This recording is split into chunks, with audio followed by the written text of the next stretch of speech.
आणि कशा आहात तुम्ही? पुन्हा एकदा तुमच्यासाठी मी एक नवीन व्हिडिओ घेऊन आलेली आहे आणि आजचा जो व्हिडिओ आहे तो खूप इंटरेस्टिंग असा व्हिडिओ आहे, कारण की मी तुमच्यासोबत आज शेअर करणार आहे माझ्या लिव्हिंग रूमचं जे मी रिनोव्हेशन केलं ते, जे की फक्त 20,000 रुपयामध्ये केलेलं आहे. आणि तुम्ही बघू शकता की ह्या पद्धतीचं मी रिनोव्हेशन केलेलं आहे. तर कोणाला माहीत नसेल तर as a profession me interior designer आहे आणि लग्नाआधी मी पुण्यात जॉब करत होते. त्यानंतर राहुरीतही मी साईड केल्या, पण लग्नानंतर लॉकडाऊन नंतर माझ्या जराशा हॉबीज ॲक्च्युली जराशा नाही खूप हॉबीज चेंज झाल्या आणि मी इंस्टाग्राम यूट्यूबशी रिलेटेड म्हणजे माझं चाललेलं की मला यूट्यूब चॅनल सुरू करायचं आहे. त्यामुळे मी माझं इंटेरियरचं प्रोफेशन मागे ठेवून सगळ्या या गोष्टींमध्ये उद्योग करायला लागली आणि मला यातच इंटरेस्ट जास्त बिल्ड झाला. पण मला आत्ता परत एकदा पुण्यानं मी जेव्हा रिनोव्हेशनचं काम होतं घरी तेव्हा असं बजेट ठरवून ह्या सगळ्या गोष्टी केल्या, तर मला खूप भारी वाटलं. सो मी ठरवलं की हे तुमच्यासोबत मी शेअर करावं. तर सगळ्यात आधी गोष्ट होती की म्हणजे आम्हाला कलरचं काम करायचं होतं, तर आम्ही सगळ्यात आधी पेंटिंग केलं.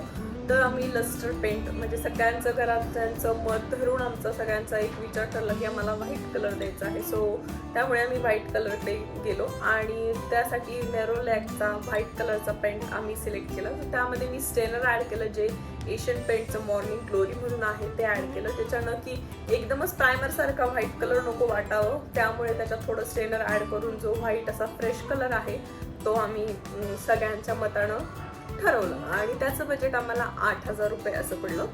सो आमच्या घरामध्ये 2 मोठ्या भिंती होत्या आणि एका साईडला थोडीशी हाफ वॉल आहे, बाकी साईडला शोकेस दरवाजा आहे आणि एक जी मोठी भिंत आहे तिकडे टीव्ही आहे, त्यामुळे त्या साईडचं केलं नाही. त्यामुळे हे बजेट आमचं ठरलं झालं ते सगळं 8,000मध्येच झालं. ठीक आहे. त्यानंतर जर आपण पुढे बघितलं तर जे काही कर्टन्स आहेत, जे मेन गोष्टी घरामध्ये मोठ्या आहेत ज्याच्यानं हे बघितल्यानंतर घरातले चेंजेस जाणवतील, तर ते मला वाटतं की कर्टन्स असतील. सो कर्टन्सही मी व्हाईट कलरचे सिलेक्ट केले, जे की नेटचे आहेत, ज्याच्यानं उजेड वगैरे भरपूर पाहिजे होता. ॲज अ लिव्हिंग रूम आम्हाला तो फ्रेश लुक पाहिजे होता घरामध्ये. त्यामुळे आधीचे जे हेवी कर्टन्स किंवा जे होते ते मी दुसरीकडे शिफ्ट केले घरामध्ये आणि इथे नवीन कर्टन्स ॲड केले. यांची लिंक मी डिस्क्रिप्शन बॉक्समध्ये दिलेली आहे, तर तुम्हाला आवडलं असेल तर तुम्ही ते चेक करू शकता.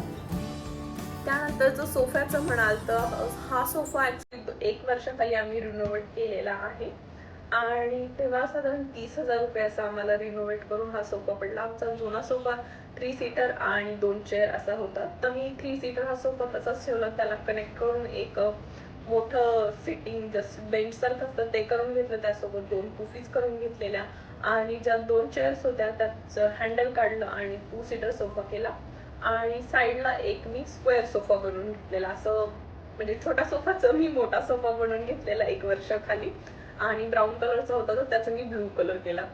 तर ह्याचं बजेट 30,000 आम्हाला 1 वर्षाखाली पडलेलं. ते मी ह्यात इन्क्लूड केलेलं नाहीये, पण असा हा सोफ्याचा लुक आहे आणि आम्हाला यावेळेस हाही लुक जरा चेंज करायचा होता. त्यामुळे मध्ये मी एक हा टेबल ॲड केला, जो मी Amazonवरून मागवला. ह्याची प्राइस 1000 रुपीज आहे. जर तुम्हाला हा टेबल आवडला असेल तर तुम्ही ही बाय करू शकता. ह्याची लिंक मी दिलेली आहे. या पद्धतीचा हा लुक दिसतो आहे आणि मलाही छान वाटत होतं, घरच्यांनाही आवडलं आणि येणाऱ्या लोकांनाही आवडलं.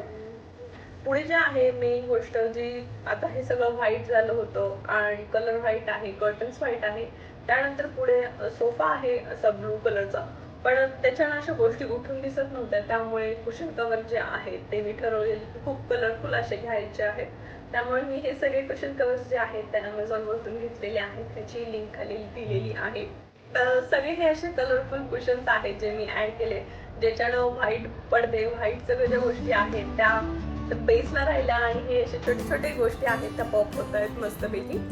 त्यानंतर मी खूप सारे प्लांट्स ॲड केलेले आहेत. सध्या खूप क्रेज भरला आहे मला, तुम्ही बघितलं असेल माझ्या रिव्ह्यूजमध्ये की मी झाडं लावते आहेत, खूप रोपं कलेक्ट करते आहे, खूप पॉट्स कलेक्ट केलेले आहेत. सो तेही यूज केले मी घरामध्ये. जर तुम्हाला हे सगळे रोपं पाहिजे असेल किंवा घ्यायचे असतील तर मी ह्याचाही ब्लॉग शेअर केलेला आहे. आर्यन नर्सरीचा आय गेस तो आर्यन नर्सरी म्हणून मी एक ब्लॉग शेअर केलेला आहे. जर तुम्हाला घ्यायचे असतील या पद्धतीचे इंडोर प्लांट्स तर तुम्हीही तो ब्लॉग चेक करून त्या नर्सरीला व्हिजिट देऊ शकता. आणि हे जे काही पॉट्स आहेत ते काही घरात होते त्यांना मी रियूज केलं आणि काही आहेत ते मी पुण्यावरनं नर्सरीतून घेतलेले आहेत. सो ह्या झाल्या सगळ्या मोठ्या मोठ्या गोष्टी ज्या मी बदलल्या आता.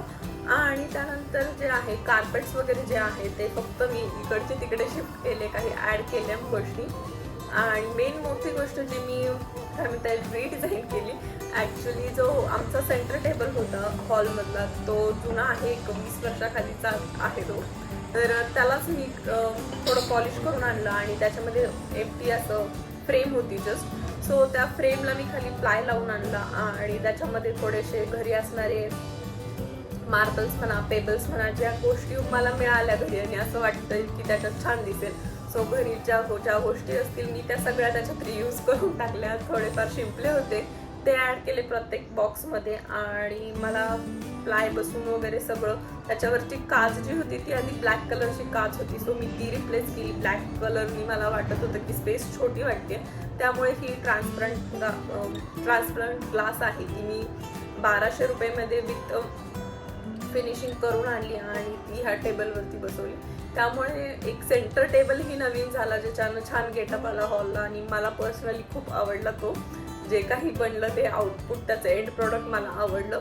सो हा टेबल असा सुंदर पद्धतीने झालेला आहे. जर तुमच्याकडे जुना टेबल असेल तर तुम्ही काहीतरी त्याला रियूज करून असा सुंदर टेबल बनवू शकता. आणि खूप छान पद्धतीनं मला करताना खूप मजा आली आणि तुमच्यासोबत शेअर करते आहे. जर तुम्हाला कसा वाटतंय माझा हा रिनोव्हेशन केलेला हॉलचं मला नक्की कमेंट सेक्शनमध्ये कळवा. सो मलाही कळेल की माझ्या इंटेरियरच्या गोष्टी मला परत रियूज करता आल्या की नाही, माझ्या आयडियाज ज्या आहेत ते मला तुमच्यापर्यंत पोहोचवता आल्या की नाही, आणि कसा वाटतंय हा माझा हॉलचा रिन्यू केलेला लुक मला नक्की कमेंट सेक्शनमध्ये कळवा. आणि व्हिडिओ पूर्ण बघितल्याबद्दल थँक्यू सो मच.